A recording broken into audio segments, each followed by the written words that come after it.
வாழ்க்கையே வெறுத்து போச்சு. வாழ்க்கையில எனக்கு உதவுறதுக்கு யாருமே இல்ல.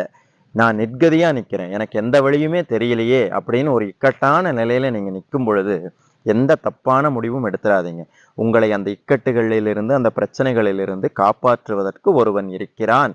அப்படிங்கிறத நீங்க முதல்ல ஞாபகம் வச்சுக்கங்க. அவன் யார் தெரியுமா? திக்கற்றவர்களுக்கு தெய்வமே துணை என்று சொல்வார்கள் கேள்விப்பட்டிருப்பீங்க. அது மாரி திக்குகள் அனைத்தையுமே தன் கட்டுப்பாட்டில் வைத்திருக்கக்கூடிய ஒரு தெய்வம் உண்டு. அவன் வேறு யாரும் அல்ல. முருகப்பெருமான் தான். நீங்க உயிர குடுத்து கத்துறேன்னு சொல்லுவாங்க இல்லையா? அது மாரி அப்படி ஒரு இக்கட்டான சூழ்நிலை வரும்பொழுது, "முருகா!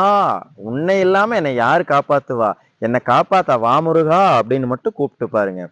ஏதோ ஒரு வடிவத்துல வந்து உங்க பிரச்சனைய கண்டிப்பா தீர்த்து வைப்பான். யாமிருக்க பயமேன்னு வந்து உங்க முன்னாடி நிற்பான். ஒன்றை மட்டும் மறந்துடாதீங்க. காப்பாற்றியது வேறு வடிவமாக இருக்கலாம். ஆனால் காப்பாற்றியவன் அந்த கந்தசாமிங்கிறத மட்டும் மறந்துடாதீங்க. முருகனே